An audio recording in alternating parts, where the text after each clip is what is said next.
Hello friends, welcome to my channel. आज के इस वीडियो में हम लोग वाईसीटी के बुक से बीपीएससी एडीओ के सामान्य अध्ययन के प्रैक्टिस सेट को आपके साथ डिस्कस करेंगे। और इसके पहले की वीडियोस में भी हमने बीपीएससी एडीओ के प्रैक्टिस सेट को आपके साथ डिस्कस किया है। अगर अभी तक आपने उन वीडियोस को नहीं देखा है तो उन वीडियोस का लिंक आपको डिस्क्रिप्शन बॉक्स में मिल जाएगा, आप उसे जाके देख सकते हैं। तो बिना देरी किए चलिए आज का ये वीडियो स्टार्ट करते हैं। तो इससे पहले की वीडियोस में हमने प्रैक्टिस सेट 1, 2, 3 एंड 4 के क्वेश्चंस को आपके साथ डिस्कस कर लिया है। आज के इस वीडियो में हम लोग प्रैक्टिस सेट 5 के क्वेश्चंस को आपके साथ डिस्कस करेंगे। तो क्वेश्चन नंबर 1 है, कब बिहार पहली बार ब्रिटिश शासित भारत के तहत बंगाल प्रेसिडेंसी से अलग हुआ था? तो इस क्वेश्चन का सही जवाब हो जाएगा ऑप्शन ए 1912। 22 मार्च 1912 ईस्वी को बिहार पहली बार ब्रिटिश शासित भारत के तहत बंगाल प्रेसिडेंसी से अलग हुआ था। फिर क्वेश्चन नंबर 2, कुछ देशों में माल एवं सेवा कर को कहा जाता है।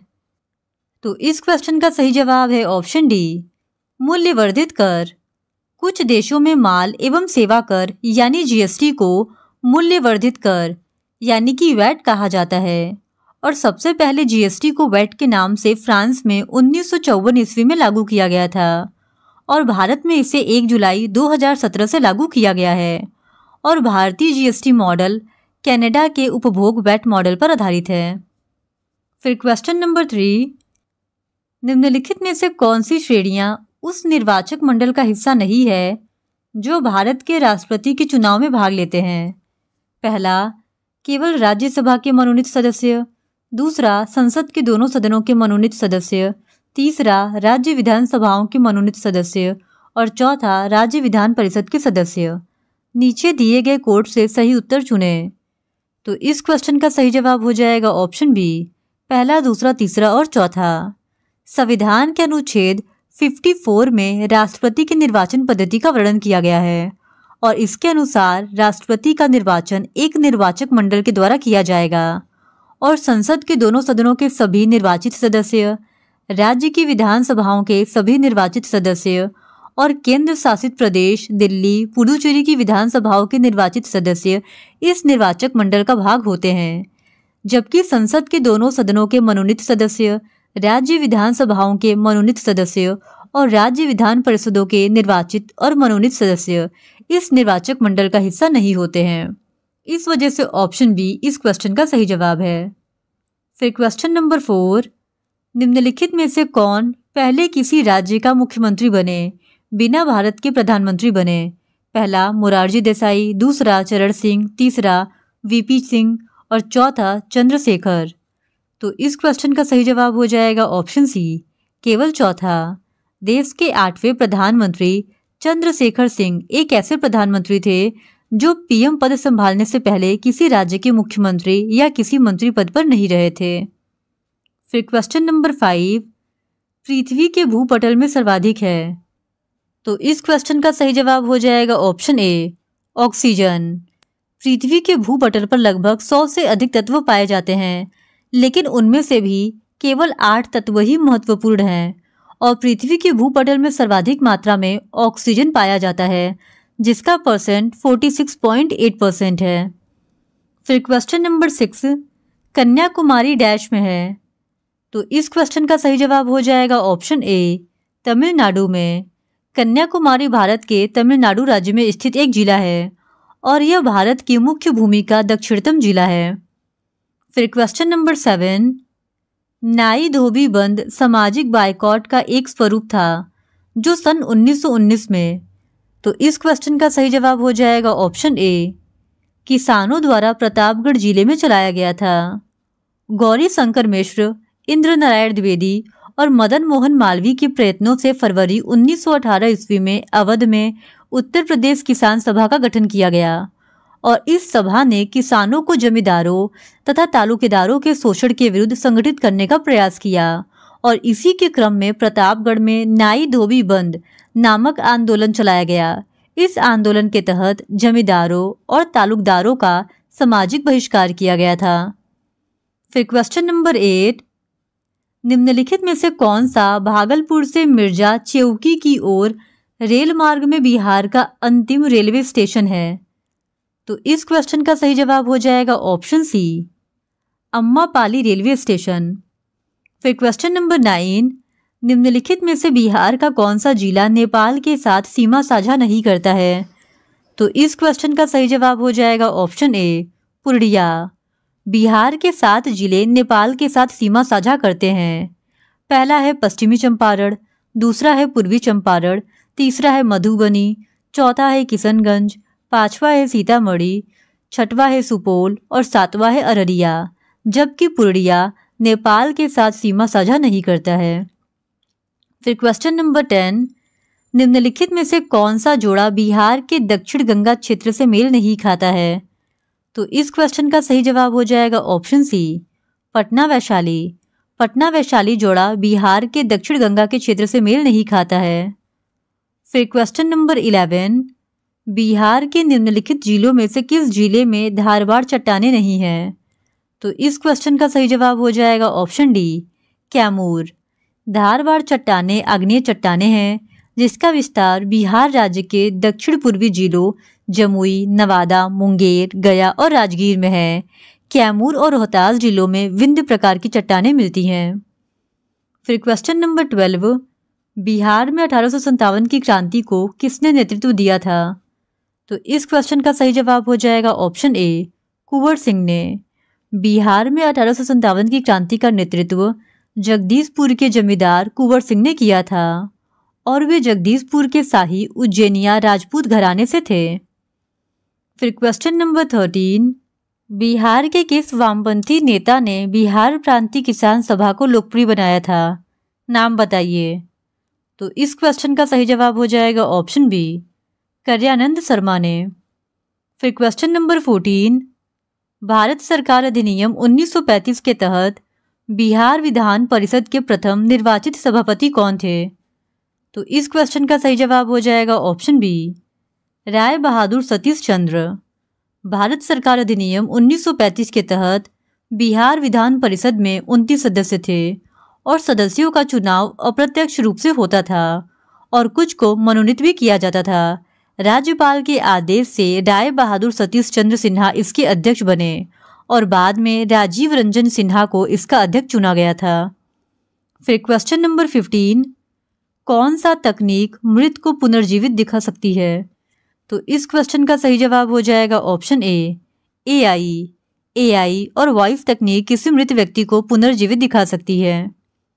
फिर क्वेश्चन नंबर 16, किन देशों की अंतरिक्ष एजेंसियों ने निजी कंपनियों को अंतर्राष्ट्रीय अंतरिक्ष स्टेशन का दौरा आयोजित करने की अनुमति दी है? तो इस क्वेश्चन का सही जवाब है ऑप्शन सी, तुर्की, स्वीडन और इटली।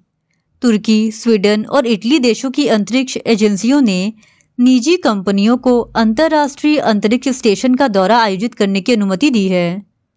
फिर क्वेश्चन नंबर 17, मायोपिया बीमारी निम्न में से संबंधित होती है? तो इस क्वेश्चन का सही जवाब है ऑप्शन ए, आँख से। मायोपिया यानी कि निकट दृष्टि दोष बीमारी का संबंध आँखों से है और इस रोग से ग्रस्त व्यक्ति नजदीक की वस्तु देख लेता है परंतु दूर की वस्तु को नहीं देख पाता है। फिर क्वेश्चन नंबर 18, प्रकाश संश्लेषण के अध्ययन से संबंधित वनस्पति विज्ञान की शाखा है? तो इस क्वेश्चन का सही जवाब है ऑप्शन सी, पादप कार्यकी।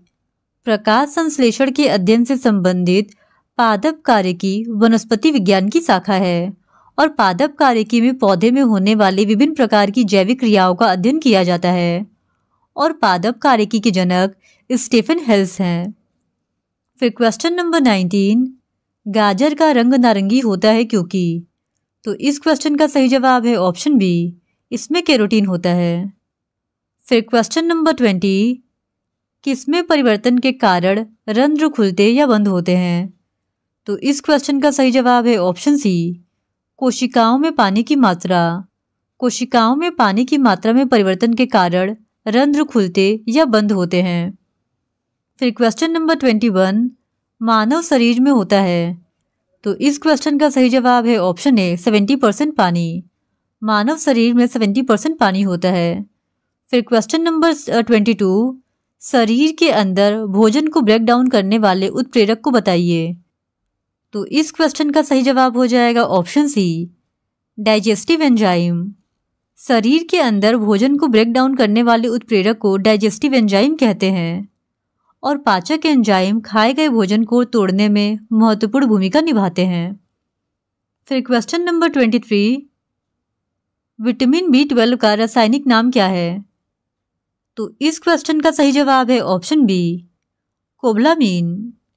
B1 का रासायनिक नाम थायमीन है, B2 का रासायनिक नाम राइबोफ्लेविन होता है और विटामिन B6 का रासायनिक नाम पाइरिडॉक्सिन होता है और वहीं विटामिन B12 का रासायनिक नाम साइनोकोबालामीन होता है। फिर क्वेश्चन नंबर 24, कुकिंग ताप पर स्थिर रहने वाला क्लोरीन युक्त कृत्रिम स्वीटनर जिसका रूप और स्वाद शक्कर की तरह होता है, निम्नलिखित में से कौन सा है? तो इस क्वेश्चन का सही जवाब हो जाएगा ऑप्शन सी, सुक्रालोज। कुकिंग ताप पर स्थिर रहने वाला क्लोरीन युक्त कृत्रिम स्वीटनर सुक्रालोज होता है जिसका रूप और स्वाद शक्कर की तरह होता है।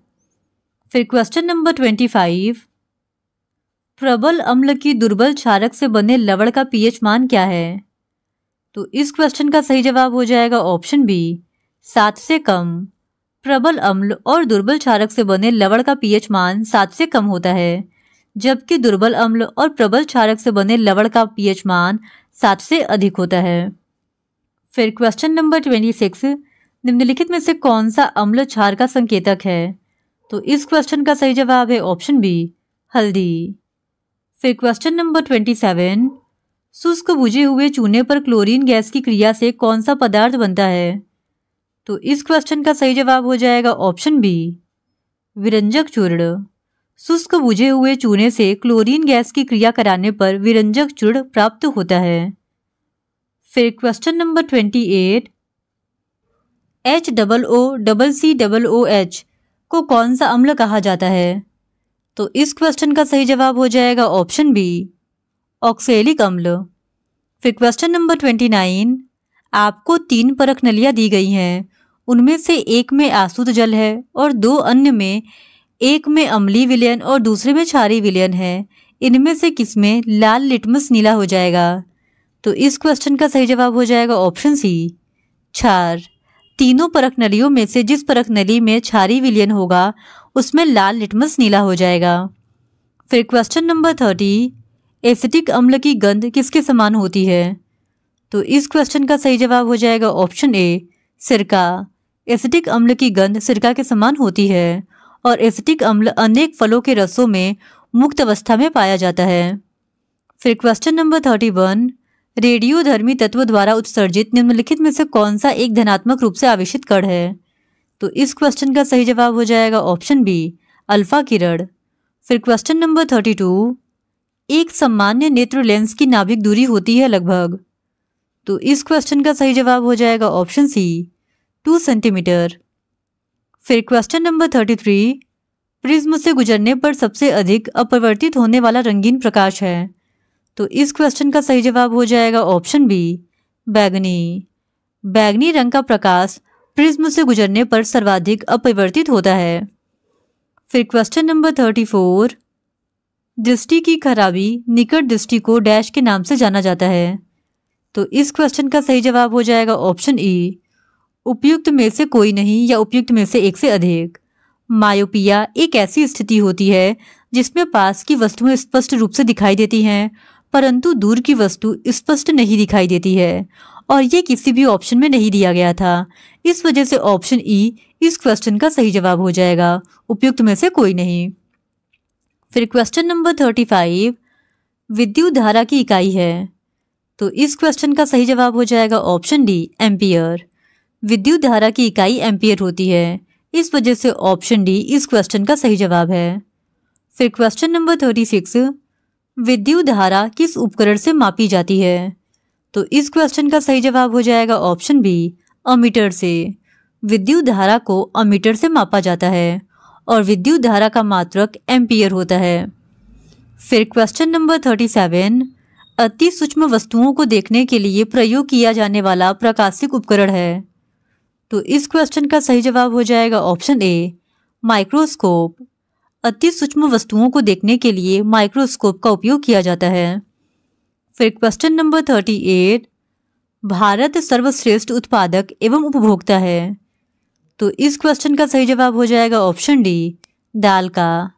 भारत दालों का सर्वश्रेष्ठ उत्पादक और उपभोक्ता है। फिर क्वेश्चन नंबर 39, भारत की 9वीं पंचवर्षीय योजना की अवधि है। तो इस क्वेश्चन का सही जवाब है ऑप्शन बी 1997 से 2002 तक।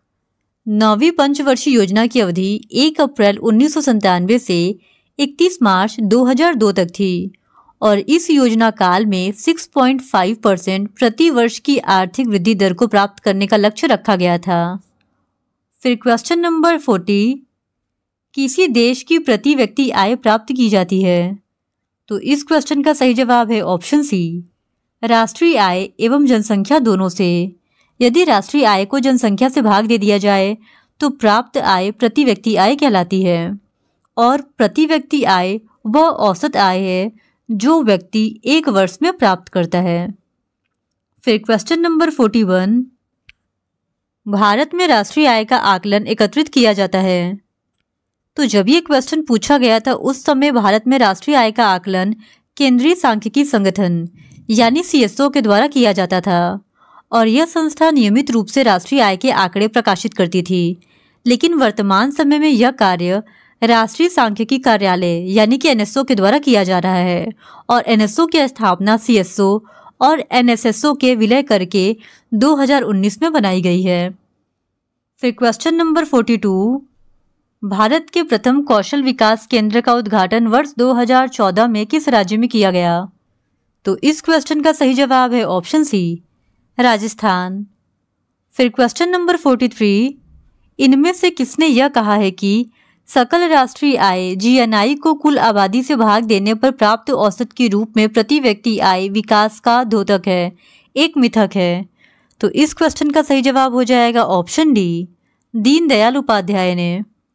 फिर क्वेश्चन नंबर 44, अंत्योदय कार्यक्रम सर्वप्रथम किस राज्य में शुरू किया गया था। तो इस क्वेश्चन का सही जवाब है ऑप्शन डी राजस्थान। अंत्योदय कार्यक्रम सबसे पहले राजस्थान सरकार के द्वारा वर्ष 1977 ईस्वी में शुरू किया गया था और इस कार्यक्रम का उद्देश्य गरीबों में भी अत्यधिक गरीब को ऊपर उठाना था। फिर क्वेश्चन नंबर 45, एक पंचायत समिति किस स्तर पर एक पंचायती राज संरचना का संचालन करती है। तो इस क्वेश्चन का सही जवाब हो जाएगा ऑप्शन ए ब्लॉक स्तरीय निकाय। फिर क्वेश्चन नंबर 46, पंचायतों की वित्तीय स्थिति की समीक्षा के लिए राज्य सरकार प्रत्येक 5 वर्षों में क्या गठित करती है। तो इस क्वेश्चन का सही जवाब हो जाएगा ऑप्शन ए वित्त आयोग। राज्य का राज्यपाल प्रत्येक 5 वर्ष के पश्चात पंचायतों की वित्तीय स्थिति की समीक्षा के लिए भारतीय संविधान के अनुच्छेद 243 क्लोज 1 के अनुसार एक वित्त आयोग का गठन करता है। फिर क्वेश्चन नंबर 47, किस राज्य में पंचायत व्यवस्था नहीं है। तो इस क्वेश्चन का सही जवाब हो जाएगा ऑप्शन ए उपयुक्त में से एक से अधिक, क्योंकि नागालैंड, मेघालय और मिजोरम में पंचायत व्यवस्था लागू नहीं है, जबकि केरल में 3 स्तरीय पंचायती राज संस्थाएं लागू है। फिर क्वेश्चन नंबर 48, निम्नलिखित कथनों में से कौन सा एक सही नहीं है। तो इस क्वेश्चन का सही जवाब है ऑप्शन बी धन विधेयक की शुरुआत राज्यसभा में होती है। ये जो कथन है वो सही नहीं है, क्योंकि धन विधेयक की शुरुआत हमेशा ही लोकसभा में होती है। फिर क्वेश्चन नंबर 49, यदि राष्ट्रपति एवं उपराष्ट्रपति का पद खाली हो तो भारत के राष्ट्रपति के पद पर कौन होता है। तो इस क्वेश्चन का सही जवाब हो जाएगा ऑप्शन बी भारत का मुख्य न्यायाधीश। संविधान के अनुच्छेद 70 में यह कहा गया है कि यदि कभी ऐसी परिस्थिति उत्पन्न हो जाए जब भारत का राष्ट्रपति या उपराष्ट्रपति अपने कर्तव्यों को संपन्न करने में असमर्थ हो तो भारतीय संसद को उनके कार्यों के संपादन की व्यवस्था करनी होगी और अनुच्छेद 70 के तहत संसद ने president's discharge of functions bill 1969 पारित किया, जिसके अनुसार राष्ट्रपति और उपराष्ट्रपति दोनों ही पद रिक्त होने पर सर्वोच्च न्यायालय का मुख्य न्यायाधीश या उसकी अनुपस्थिति में उच्चतम न्यायालय का उपलब्ध वरिष्ठतम न्यायाधीश राष्ट्रपति के कर्तव्यों को संपन्न करेगा, यानी कि ऑप्शन बी इस क्वेश्चन का सही जवाब है। फिर क्वेश्चन नंबर 50, किस सदन में अध्यक्षता करने वाला अधिकारी उस सदन का सदस्य नहीं होता है? तो इस क्वेश्चन का सही जवाब हो जाएगा ऑप्शन बी राज्यसभा। राज्यसभा का अध्यक्ष राज्यसभा का सदस्य नहीं होता है और संविधान के अनुच्छेद 63 में उपबंधित किया गया है कि भारत का एक उपराष्ट्रपति होगा और उपराष्ट्रपति ही राज्यसभा का अध्यक्ष होता है, यानी कि ऑप्शन बी इस क्वेश्चन का सही जवाब हो जाएगा। तो आज के लिए बस इतना ही। बाकी के बचे हुए क्वेश्चंस का डिस्कशन हम लोग इस वीडियो के नेक्स्ट पार्ट में आपके साथ करेंगे। और अगर आप बीपीएससी एडीओ के इसी तरह और भी प्रैक्टिस क्वेश्चंस को देखना चाहते हैं तो please do subscribe to my channel and like this video. Thank you very much.